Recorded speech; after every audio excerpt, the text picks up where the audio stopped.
this is a concept where we're saying that we must use certain tools based in neurology and science to build our careers and find our place in the world, right? Because we believe that careers should not just be chosen out of interest or just out of a whim. They should be designed and planned, and they should be thought about. There should be integration of our strengths, interests, our thinking styles, etc. What I'm going to do is I'm going to ask Dr. Sweta to give you an introduction about these concepts so that we can understand better. Go ahead, Dr. Sweta. So thank you, Hussain, and welcome. We are here on a journey to help each of you, may it be a high school student, a post-college student, or even an adult into the career. But before we actually go into what we do, let me tell my story, Hussain. So I'm a neurologist, and I joke and say that I'm a brain plumber. I can fix the broken brains, but what really excites me is not really to fix a broken brain, but to kindle the normal brain. The brain is an amazing source of power. Everything runs with the brain. I wish there was a brain manual that we are born with and, we can just readily access that. But that's sort of my job. So there are two kinds of marriages we have in Asia. So India, particularly, I belong to India, and we say that there is a love marriage and arranged marriage. I connote also careers to that. There is a love career and an arranged career. Sweet. For me, it was a purely arranged career. My both parents were into medicine. I got a bag full of marks. What do I do? Okay, so I go into medicine just because it was my parents' wish that why don't you try medicine? With the pretext of trying medicine, Hussain, I just go into the field of medicine. 5 years of MBBS, 1 year of internship, 1 year of pre-medicine, 3 years of medicine, 1 year of pre-neurology, and 3 years in neurology, again, which is in stroke. So subspecialization. Know if this is good for you. Absolutely. Crazy. 14 Absolutely. years. 100%. So 14 years into something just because it was arranged. Luckily, I was extremely lucky because it became my love. I cannot today treat a kidney, I cannot treat somebody with the heart. I would absolutely not be able and comfortable and rather not happy because I love the brain. That was an accidental love. Now tell me, how many arranged marriages become love, or how many arranged careers become love? And that led me to think that why don't we really go deeper into understanding if I would have changed, or if I would have had a career which was from the start love. So how can I make an arranged career into a love career? If I look at myself from like 5 years ago or 6 years ago when I was just starting out, I hadn't really gotten into a bachelor's degree. I was thinking, okay, what are my options? What I used to do is I used to go to the internet, look at what people are doing. Maybe I'll ask my mom. She said, become a doctor or become an engineer, because our parents went through a very different era, is what I feel. Absolutely. Because at that time, the options were very limited because of also geographies. Like my parents grew up in Pune, right?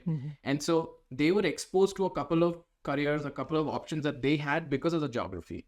And I felt that I was a little lost, right?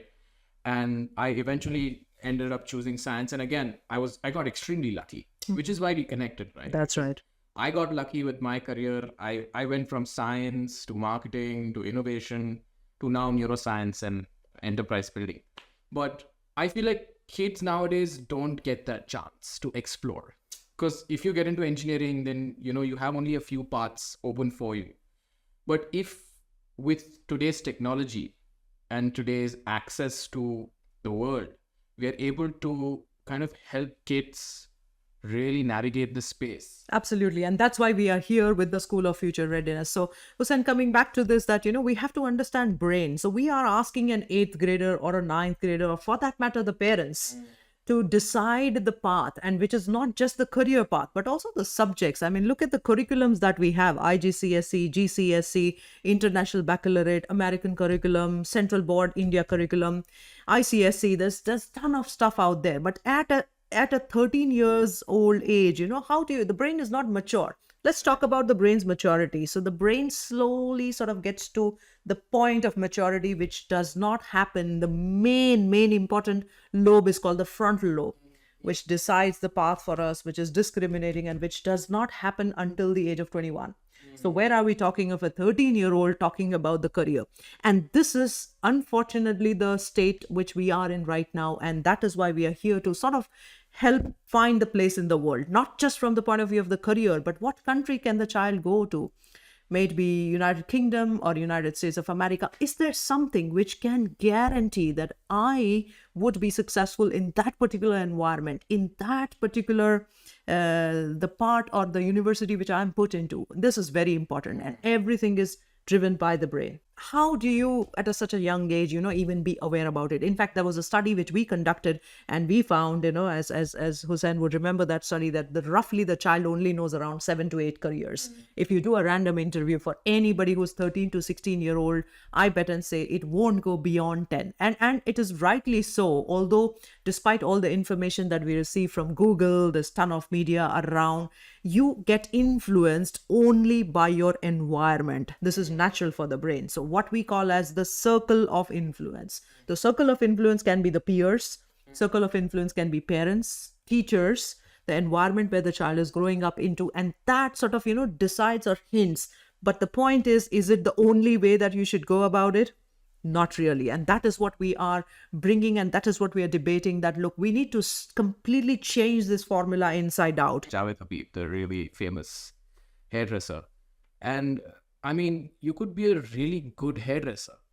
Absolutely. And that would be fine if you really excel at it. Absolutely. Or you could be a really bad engineer. Yes. Right? Which is so true currently, looking at the number of engineers are... Javed Habib's parents told him, no, engineering kar. That would have been so crazy. Absolutely. He would have never become the guy who he is today. So I always was so curious. I mean, who decides? Is it just hit and miss? I mean, that's terrible. It's like you're gambling your life. Yeah. It's like... Yes, you're it's playing a literally like gamble on your Like, life. okay, let's Absolutely. try this for 20 years. And Oh, we'll yeah, see what but it what it Because works that's out how to be. much it takes to really get good at something. So what is this process? How do I find my place in this world? Absolutely. Because like to get really good at something, I feel like ikigai, right? You have to like it. The world needs to need it. And you have to be good at it. Absolutely. And I think there is a concept of 10,000 hours as well. The more that you keep doing it, obviously you'll get better at it. But what would you do? How do you find this mix? What is this magic masala? Absolutely. So let's say Hussain, it's like talking about, you want to climb the ladder, and then you wanted to go to the north, and then you did climb the ladder, but you landed up being south, just because, and you said that I did climb the ladder, you did do all the efforts and everything. So I think this is a very, very crucial question to ask, and for all of us to understand and know, because we are in a very, very interesting era. The technology is amazing. Everything that is going around us is just fun to have, driverless cars, possibly doctorless hospitals. We don't know what is coming. In this era, it cannot be what we had many years back. My own career, which the example that I gave was completely from an accident, which luckily turned out to be good. So I think here is the time when we really have to use some scientific tools, inquiry, or discovery. I don't know if you've heard about the Simonson XY. Oh yeah, I love that guy. It's so important that why are you here? Why are you doing the particular thing? Why are you a co-founder of an institution which is helping students? There has to be that why, which is so crucial and important. Future Readiness. This is a book by Dr. Sweta. And she is by profession a neurologist, by That's the way. I mean, I'm curious. Why do this when you have such a demanding full-time job?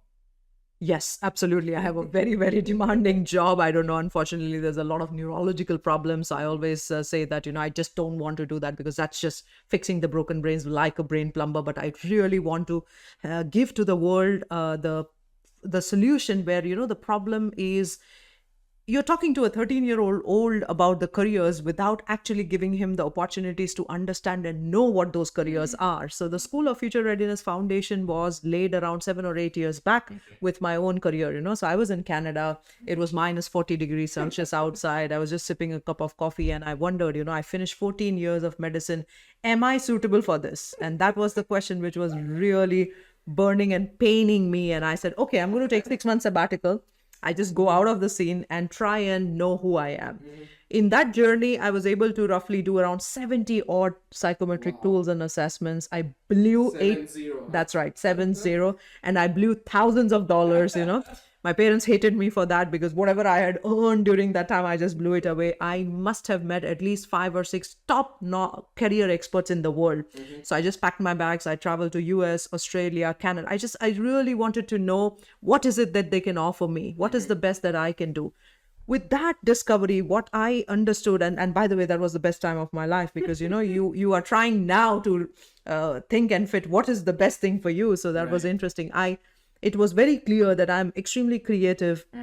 I cannot just be seeing the patients, just sitting in the clinic 10, 12 odd hours and just taking care of the patients. I was a person who was meant to be creative, meant to be exploring things out of the box thinking. I was meant to design something. And that's the reason I packed my bag and I started to work in Central Africa, the place which nobody had ever heard of, a country called Congo.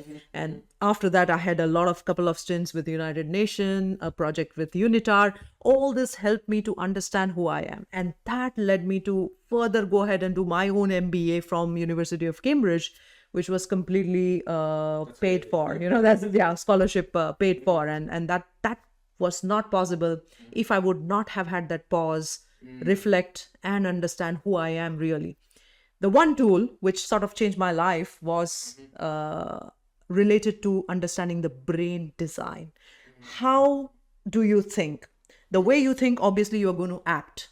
Thinking is only going to lead you to action, right?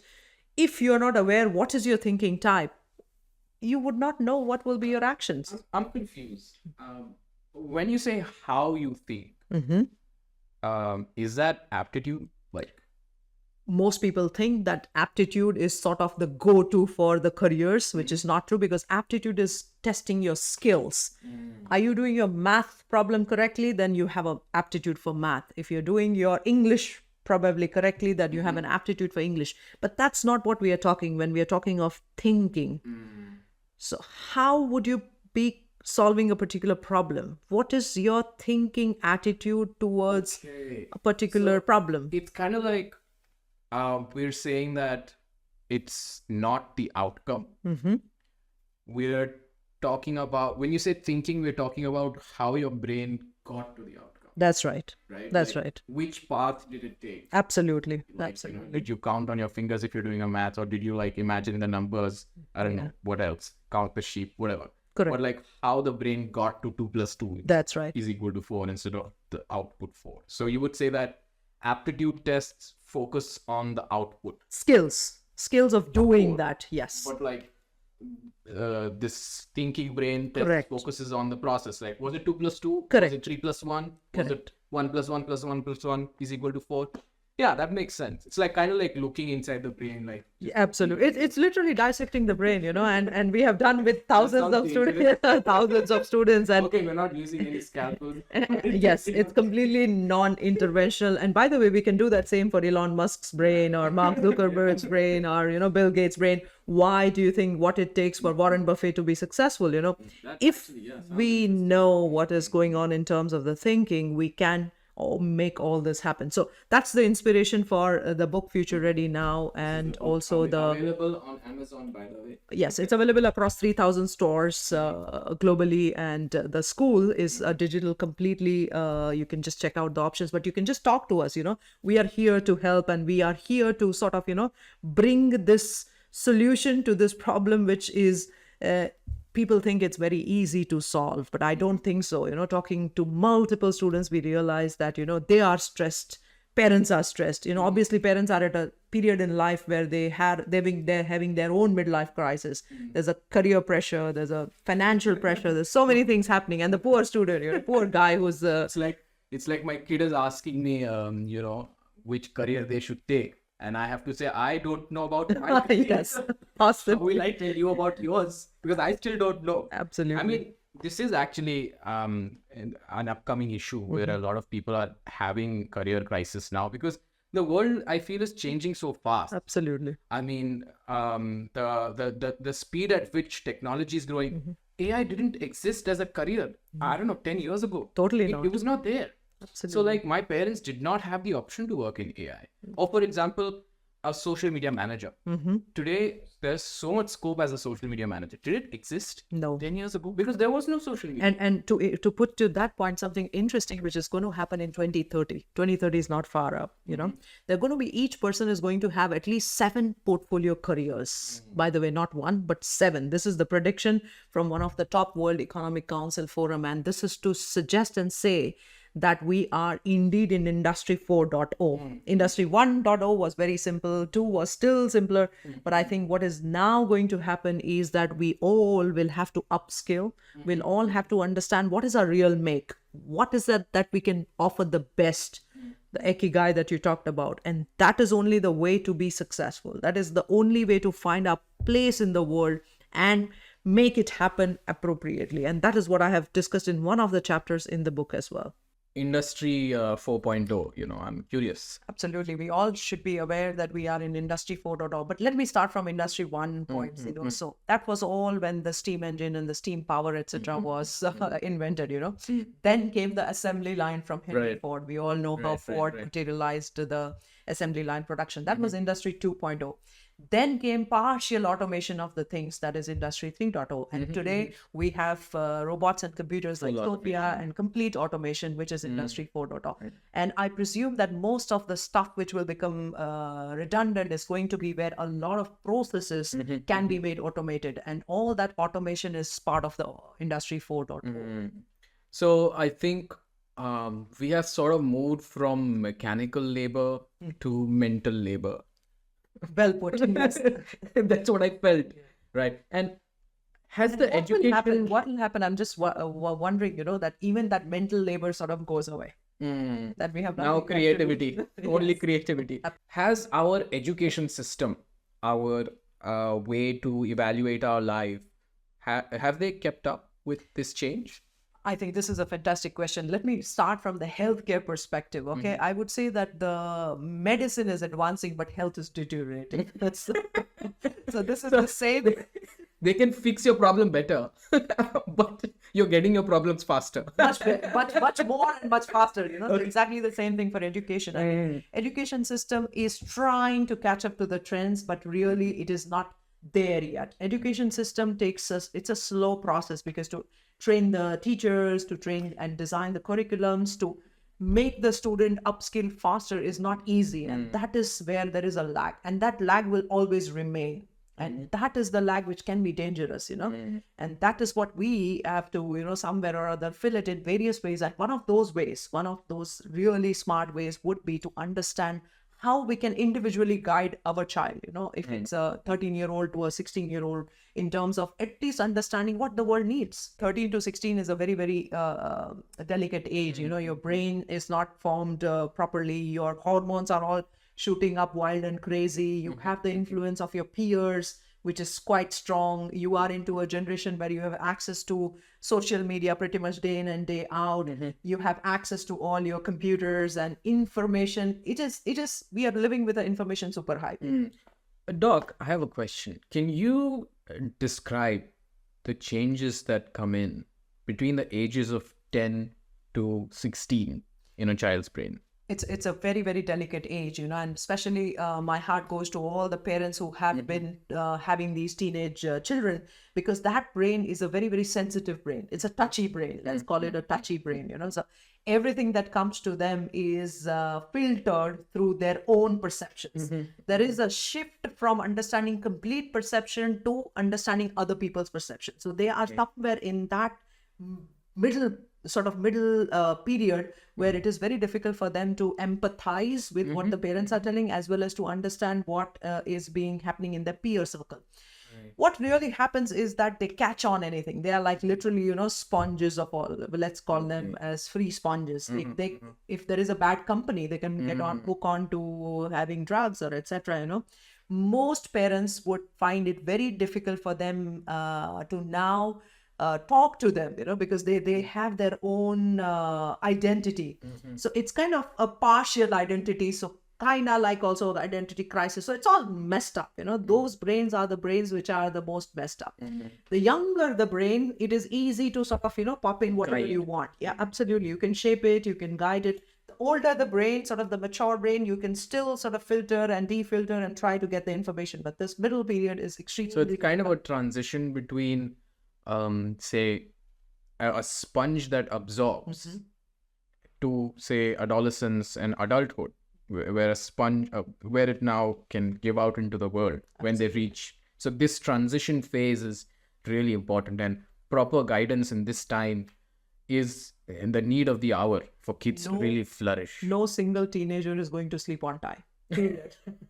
No single teenager is going to eat healthy food. Period. And this is not driven just by, you know, their fancies or whims and fancies. It is driven by neuroscience. It is completely driven by a period in their life where they are exploring. There is this period of, you know, that let me try everything that comes on my way. And so they are trapped in that experience circle of the brain. And then parents obviously would be very, worried about this path of their life. But then this is unavoidable. This is how the brain is growing. I am so much surprised, and that was the part of our research into the book, that I'm extremely surprised that there is no curriculum, there's no structured program which can help these students to understand what are the options in front of them, which is so important to understand, right? In fact, back when I was in college, this was 7 years ago, I think, when I was choosing my careers, there were only a couple of options that I thought of. It was like, okay, MBBS, and then whatever other parts in MBBS, and engineering, and then all the other parts of engineering. By the way, do you know that there are at least 67 different varieties of engineering? Crazy, right? And they're growing. They're growing. Cybersecurity did not exist 10 years ago. It just wasn't there. And by the way, there's also something called ethical hacking. Exactly. Now, so much money in that. Yes. I mean, if you're a good ethical hacker, you can safeguard companies like Google, and they will hire you. They have to hire you. Absolutely. Right? So MBBS, engineering, arts was a taboo in India. Okay, nobody wanted me to do arts, so my options were either choose science or choose biology. And at some point, when I was in my 10th grade, you have to choose in India. You have to choose 10th grade. You have to choose whether you want to go towards science or English. The basis that I made my decision on was that if I choose science, I can still choose commerce. Absolutely. But if I choose commerce, Then you're stuck. yes. But that is such a poor way to choose things. Absolutely. You know, it's based on fear, not on aptitude or not on anything else. It's just peer pressure, fear. Because to me, it felt like, what if tomorrow I'm not able to do science, and that's what is the better paying job or whatever. But today, when I look back, of course, now I love science. Science is all what I'm about. But that was an accident, like you said, like for you as a... So what could I have done back then that I could have been much surer in my choice? Absolutely. I mean, I would have never really known what, but at least something. And that starts with the point number one, or the first step is at least to be aware. And that is what we did, with this whole experiment, that we created a pyramid. Okay. And the pyramid starts, the first bottom of the pyramid starts with self-discovery. You and we need to understand who we are. What is our strength? What are the best things that we can do and offer? What are our opportunities? What will be the resistances that will come in our path? How do we overcome that? The second layer of this pyramid is career consciousness awareness. There are roughly 800, 900 careers, and we need to be at least get exposed to them. Like we talked about some 70 odd engineering careers, 70 odd medicine careers, or at least hundreds of careers which are into law combination. I never knew that there's a patent law, there's a criminal law, there is a company law, there's a corporate law, there is an international law. I mean, and imagine, you pursuing a law from, let's say, United Kingdom, and then coming back and settling in United Arab Emirates. Completely two different things altogether. You can't. So many things go into factoring. How do you decide your career and how do you move ahead in life? So that was second level of the pyramid. The third level of the pyramid is now, okay, I filtered a few choices. How do I stay focused and then know more about that? That's the point number 3. The fourth point into the whole thing is, okay, now I knew who I am. I know exactly, okay, this is my strength, this is the thing. But how do I put in factors such as finances? How do I put in factors that there's, the travel to the other countries? Am I capable? What would happen? Am I adaptable? Will there be an environment influence on me? So that's stage number 4, which is also very, very important. And we call it into the process as life design blueprint. We need to create that life design blueprint for every Yeah, it doesn't have to be perfect, but at least something. Some blueprint. Yes. Absolutely. Some It keeps roadmap. changing. Yeah. Absolutely. The 5th and very important thing is, okay, now I understand these are my resistances. And I understand it pretty soon, pretty early. And I'm not just talking of any random weakness that I have. We all have weaknesses and stuff. But very, very particular thing which is guided from the neuroscience, from my brain design, from knowing how I'm thinking. And we can fix that pretty early on by a concept called flow and grow. Which means, now this is completely going to be against the standard things what is happening around. Okay. What happens is, if I have a weakness, my parents would do 3x or 4x to fix that weakness. While that should not be how things work with the Both of your brain. strengths. Yes, precisely. You should give 3x or 4x only to your strength and maybe 1x to you, 1x to. So the proportion is 4x to 1. Right. You don't want to really push a tired, or we say that, don't flag a tired horse. You don't want to work on your weakness. You want to work on your strength. So that is a very important part of the pyramid. And then comes a very important part of the pyramid, and we will be doing and sharing that on the School of Future Readiness as well, is to mirror the successful brain. We talked about Elon Musk's brain. We talked about Zuckerberg's brain. What is it that made them successful? We all were given the same brains, right? Right. And There was no partiality. I don't think so. When God created them, there was some partiality. It's all impartial. But what is it that made them reach that level? So that is where we have to ask our children to mirror that success. And the very important thing and the last thing is then to sort of, give your best to the world and create that magic what comes out and flows into the world. To summarize, we're saying that look inside first, then look outside what the world has to offer, then focus on those things, then look at your weaknesses, geographically or financially, then look at your strengths, improve your strengths, and finally look at those people who've made it in your area, mimic them. And finally, then come out with a plan, come out with stuff that you need to do, come out with places where you want to get. Very, very interesting thing called mirror neurons, which means, let's say I go to a singing night. There's a singer who's singing, and I think that's what we did a few weeks back. So whenever we are listening to that singer on a stage, exact same number of neurons or the brain cells which are firing for that particular singer is what is firing in you and me as we are watching that. Which means, and I'm getting the same benefit of those chemicals, what that singer or a dancer is doing. That does not happen, by the way, on the media, on the social media, or on the television. It has to be real. It cannot be on the screen, It has to be in person. In person, absolutely. So that is the power of mirror neurons. So whenever I'm in a company which is very inspiring, mind, brain cells also grow towards that inspiration. Whenever I look at a person who's successful in a particular career, I sort of start. And this is a subconscious process, by the way. But what if we teach the students or provide an environment where there is a library which we are trying to create, where they can sort of, get into the patterns of the thinking and then start to mimic those patterns of thinking. Thinking looks complex. But frankly, if you ask me, it's mathematics. Brain is such a beautifully made of, and it looks extremely vast and complex and all, but understanding thinking is really simple. I was so astonished. Such a small test. It took like 30 minutes. How did this test read me so well? Even I didn't read me so well. And by the way, we did not put any electrodes. It was just it's like a few buttons on the screen. That's right. And it read me so well. I felt like someone understood me. Finally. Because my brain is a mess.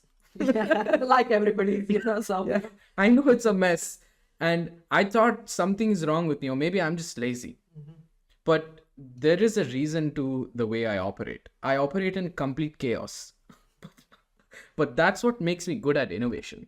Absolutely. If I didn't have this chaos, I would not be so good at building things or creating new things. And this is the strength and I must embrace this. Yes, I have weaknesses. Absolutely. But I must accept that that is also a part of me. There are 4 basic parts of the brain which can kick in. A part of the brain which is only about innovation, a part of the brain which is related for people, a part of the brain which is all about processes, a part of the brain which is all about data. Analysis, yes. So whatever kicks in is your sort of the thinking, let's call it the thinking button, the magical thinking button, which you keep pressing subconsciously. What if you consciously are now made to aware that anything that you're doing is actually happening because that button is, So for example, like an engineer would be really good at the analysis button. Absolutely. Or the process button. That's right. Or like a social media manager would be really good at the creativity button. But now let me give you a scenario. You have an accountant who is actually having an innovation button and a people's button, and poor guy who has to sit and he will hate it. Yeah. Maybe he'll be good at it because he will be studied good it. at it because he studied it, because But he will hate academically he it. did it, but That's the key. be dreadful, he will hate going to his office, and probably he's doing it for money, which is okay, but then would inside. And this is why so many people now are having the kind of a midlife crisis. So burnout. Exactly. How do you burn out? I've never understood the concept of burning out, because luckily I am doing something which is very inspiring to me within me. There is, Mother Teresa used to say, I recollect that, you will not feel a single day of the work if you literally love your work. You will not feel that pressure or feel that thing, but otherwise look at the people around, look at the numbers. Some 70% of, as per the Gallup's assessment, 70%.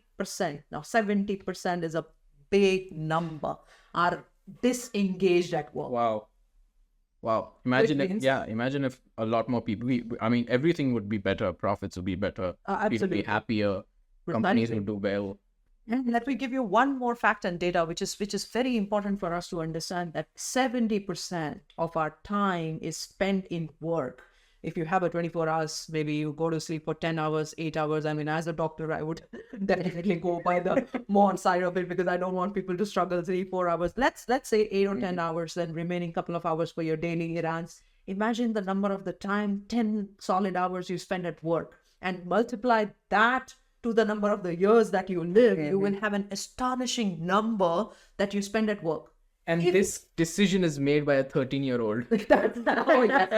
Which is all the more dreadful, And if you're miserable doing those 10 to 12 hours, what will you do? It washes into the rest of your life. Absolutely. It will translate into miserable relationships. It will translate into miserable family life.